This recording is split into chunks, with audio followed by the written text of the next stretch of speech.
आज है 1 जून 2026 दिन सोमवार। Welcome back to clean news MP. चलिए देखते हैं मध्य प्रदेश की 25 फटाफट बड़ी खबरों को। इससे पहले आप न्यूज को कहां से देख रहे हैं हमें कमेंट में बताना बिल्कुल ना भूलें। साथ ही हमारे फेसबुक पेज को भी फॉलो करें। फेसबुक पेज का लिंक डिस्क्रिप्शन में दिया गया है। 2028 तक मिल्क कैपिटल बनेगा मध्य प्रदेश, मालवा निमाड़ बनेगा डेयरी विकास का केंद्र।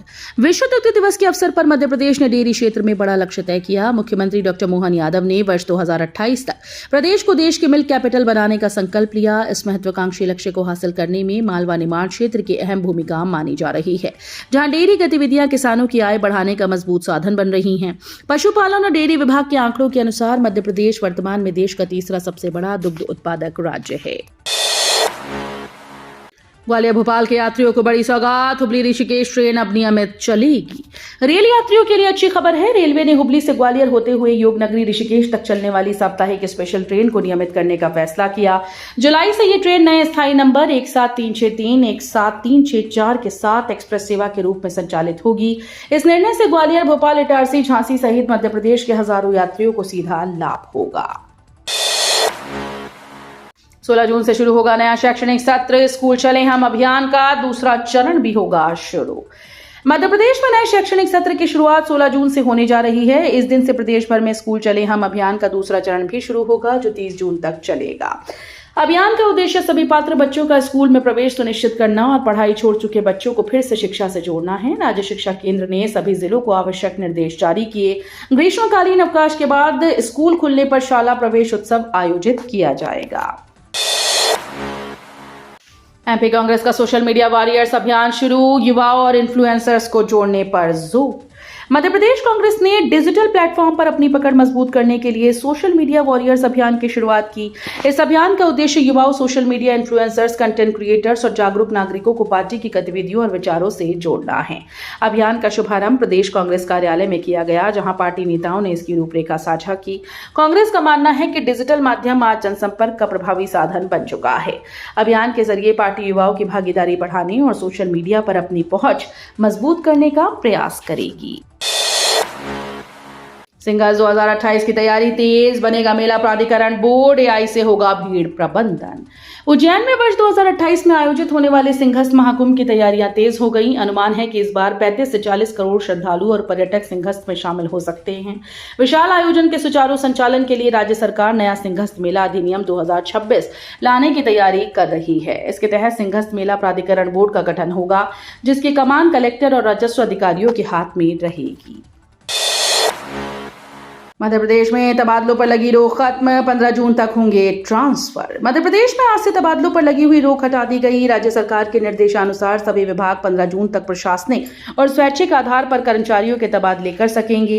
रिक्त पदों को प्राथमिकता के आधार पर भरा जाएगा। जिले के भीतर तबादलों का अधिकार संबंधित जिले के प्रभारी मंत्री के पास रहेगा, जबकि प्रथम श्रेणी अधिकारियों के तबादले मुख्यमंत्री के समन्वय से मंजूर होंगे। हालांकि जनगणना कार्य में लगे कर्मचारियों को फिलहाल तबादला प्रक्रिया से बाहर रखा गया है। एमपी के शिक्षकों के लिए नया नियम, अर्जित अवकाश पाने को ऑनलाइन हाजिरी अनिवार्य। मध्य प्रदेश के सरकारी स्कूल के शिक्षकों के लिए नया नियम लागू किया गया। लोक शिक्षण संचालनालय के निर्देश के अनुसार ग्रीष्मावकाश के दौरान जनगणना, निर्वाचन, अन्य प्रशासनिक कार्यों में ड्यूटी करने वाले शिक्षकों को अर्जित अवकाश तभी मिलेगा जब उन्होंने अपनी ऑनलाइन उपस्थिति दर्ज कराई होगी। प्रदेश के स्कूल्स में शिक्षकों का ग्रीष्मावकाश 7 जून को समाप्त हो रहा है। नई व्यवस्था का उद्देश्य अवकाश और ड्यूटी रिकॉर्ड को अधिक पारदर्शी और व्यवस्थित बनाना है। जनगणना में ग्वालियर का शानदार प्रदर्शन, प्रदेश में चौथा स्थान हासिल। ग्वालियर जिले ने जनगणना के प्रथम चरण में उत्कृष्ट प्रदर्शन करते हुए मध्य प्रदेश में चौथा स्थान हासिल किया। जिले की टीम ने भीषण गर्मी और चुनौतीपूर्ण परिस्थितियों के बीच घर घर पहुंचकर कार्य को सफलतापूर्वक पूर्ण किया। इस उपलब्धि के साथ ग्वालियर प्रदेश के शीर्ष 5 जिलों में शामिल हो गया है। कलेक्टर और प्रमुख जनगणना अधिकारी रुचिका चौहान ने सभी अधिकारियों और कर्मचारियों को बधाई देते हुए उनके समर्पण और मेहनत की सराहना की। बुरहानपुर में तूफान का कहर, सैकड़ों किसानों की केला फसल बर्बाद, करोड़ों के नुकसान की आशंका। बुरहानपुर जिले के शाहपुर और खकनार तहसील क्षेत्र में बेमौसम बारिश और तेज आंधी तूफान ने किसानों की मुश्किलें बढ़ा दी। देर रात आए तूफान से दर्जनों गांव में केले की खड़ी फसल जमीन पर गिर गई, जिससे सैकड़ों किसान प्रभावित हुए। किसानों का कहना है कि फसल कटाई के करीब थी, लेकिन प्राकृतिक आपदा ने उनकी मेहनत पर पानी फेर दिया। शुरुआती आकलन के अनुसार किसानों को करोड़ों रुपए के नुकसान की आशंका है। ग्वालियर सागर में अग्निवीर भर्ती परीक्षा आज से 45,000 से अधिक युवा दे सकेंगे परीक्षा। भारतीय सेना में अग्निवीर भर्ती के लिए ऑनलाइन लिखित परीक्षा 1 जून से शुरू हो रही है। ग्वालियर और सागर में बनाए गए 4 परीक्षा केंद्रों पर प्रदेश के 10 जिलों के 45,000 से अधिक अभ्यर्थी अपनी किस्मत आजमाएंगे। ये परीक्षा 12 जून तक 4 शिफ्टों में आयोजित होगी। परीक्षा को निष्पक्ष और सुरक्षित बनाने के लिए सभी केंद्रों पर कड़े सुरक्षा इंतजाम किए गए। बोरगांव शाहपुर 4 लेन बनेगा विकास की नई राह, एमपी महाराष्ट्र के बीच बढ़ेगी रफ्तार। भारतमाला परियोजना के तहत बन रहा बोरगांव से शाहपुर तक 47 किलोमीटर लंबा 4 लेन राजमार्ग मध्य प्रदेश और महाराष्ट्र के बीच संपर्क को नई गति देगा। करीब 944 करोड़ रुपए की लागत वाली इस परियोजना का 85% काम पूरा हो चुका है। सड़क शुरू होने के बाद दोनों राज्यों के बीच यात्रा आसान और तेज होगी। साथ ही खंडवा और बुरहानपुर क्षेत्र के केले, कपास, सोयाबीन और गेहूं जैसे कृषि उत्पादों को देश विदेश के बाजारों तक पहुंचाने में मदद मिलेगी। प्राचीन ज्ञान होगा डिजिटल, हस्तलिखित पांडुलिपियां अब ऑनलाइन उपलब्ध होंगी। भारत के प्राचीन सांस्कृतिक, धार्मिक और वैज्ञानिक विरासत को संरक्षित करने के लिए केंद्र सरकार ने बड़ा कदम उठाया। नागरिक ज्ञान भारतम मिशन के तहत 75 वर्ष या उससे अधिक पुरानी हस्तलिखित पांडुलिपियों का डिजिटलाइजेशन किया जाएगा। इसमें सभी धर्मों के धार्मिक ग्रंथों के साथ सामाजिक, वैज्ञानिक, आयुर्वेदिक दस्तावेज और संग्रहालयों में सुरक्षित दुर्लभ पांडुलिपियां शामिल होंगी। डिजिटाइज की गई सामग्री को मिशन की वेबसाइट पर अपलोड किया जाएगा, जिससे देश दुनिया के लोग अब इस अमूल्य ज्ञान तक आसानी से पहुंच पाएंगी। करियर महंगाई का असर, शहरों में घट रही प्रजनन दर। नेशनल फैमिली हेल्थ सर्वे 6 की ताजा रिपोर्ट में मध्य प्रदेश की प्रजनन दर को लेकर महत्वपूर्ण आंकड़े सामने आए। रिपोर्ट के अनुसार प्रदेश की औसत प्रजनन दर 2.1 है, लेकिन शहरी क्षेत्रों में ये दर ग्रामीण इलाकों की तुलना में लगातार कम हो रही है। विशेषज्ञों का मानना है कि करियर को प्राथमिकता, देर से विवाह, अधिक उम्र में मातृत्व की योजना और बढ़ती महंगाई इसके प्रमुख कारण हैं। बदलती जीवन शैली और आर्थिक दबाव के चलते शहरी परिवार कम बच्चों को प्राथमिकता दे रहे हैं, जिससे जनसंख्या वृद्धि की रफ्तार प्रभावित हो रही है। विदिशा में शिवराज का जनसंवाद, 6-7 जून को लगेगा कैंसर स्क्रीनिंग कैंप। विदिशा पहुंचे केंद्रीय कृषि और किसान कल्याण मंत्री शिवराज सिंह चौहान ने प्रधानमंत्री स्वनिधि योजना के लाभार्थियों और स्ट्रीट वेंडर्स से जनसंवाद किया। उन्होंने कहा कि इस योजना ने छोटे कारोबारियों को साहूकारों के कर्ज और ऊंचे ब्याज से राहत दिलाई। शिवराज ने बताया कि जून में विशेष लोक कल्याण शिविर आयोजित कर पात्र लोगों को सरकारी योजनाओं से जोड़ा जाएगा। साथ ही उन्होंने घोषणा की कि 6 और 7 जून को विदिशा मेडिकल कॉलेज में कैंसर स्क्रीनिंग और परामर्श शिविर लगाया जाएगा। युवाओं में बढ़ रही तंबाकू की लत, कम उम्र में बढ़ रहा कैंसर का खतरा। विश्व तंबाकू निषेध दिवस पर स्वास्थ्य विशेषज्ञों ने युवाओं में बढ़ते तंबाकू सेवन को गंभीर चिंता का विषय बताया।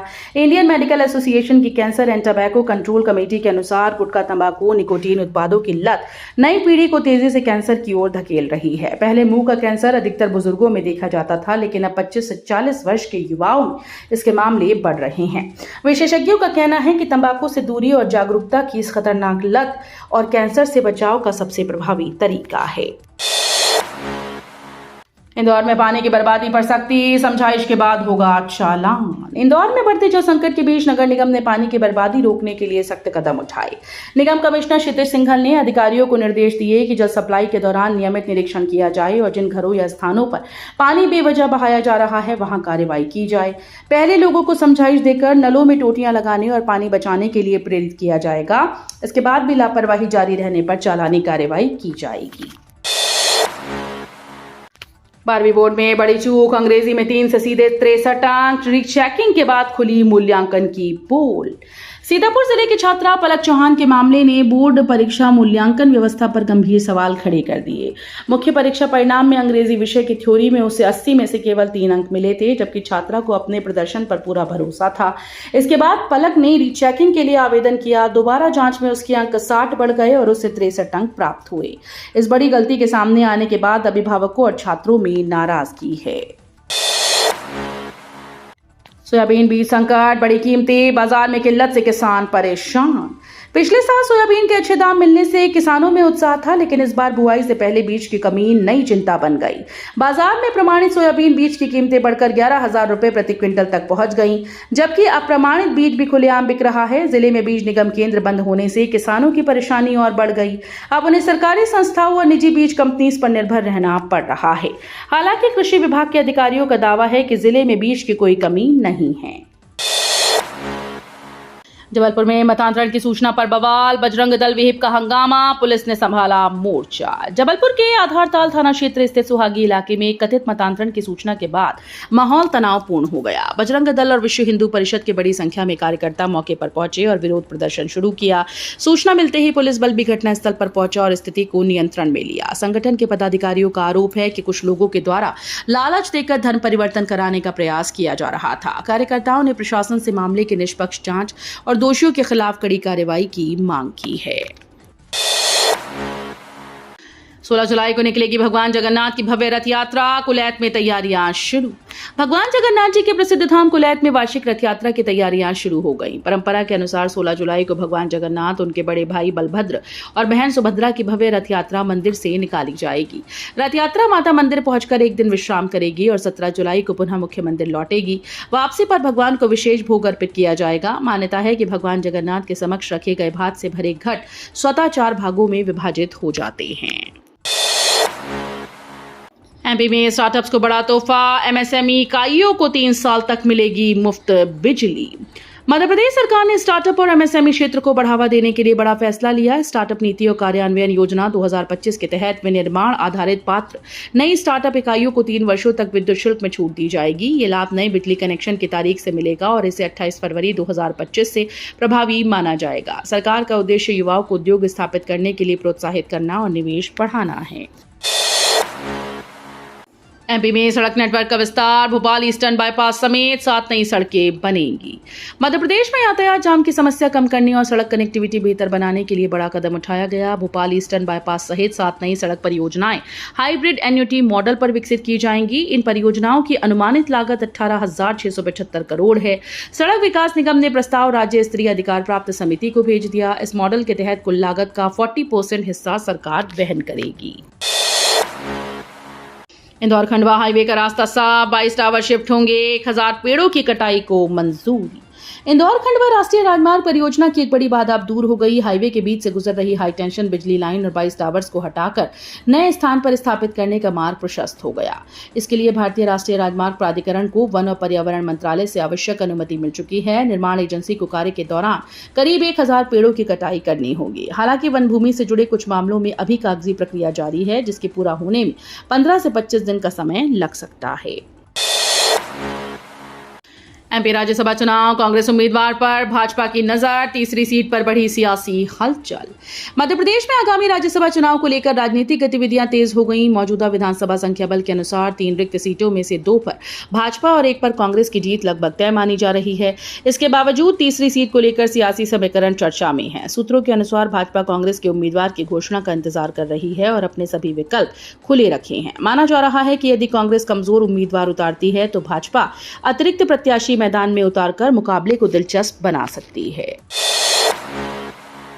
भोपाल के रेल यात्रियों को राहत, 15 जुलाई तक बढ़ी स्पेशल ट्रेन की सुविधा।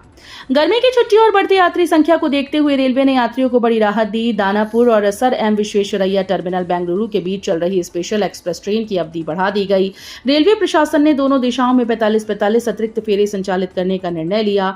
इस फैसले से बिहार, मध्य प्रदेश और कर्नाटक के बीच सफर करने वाले हजारों यात्रियों को कंफर्म सीट मिलने में आसानी होगी।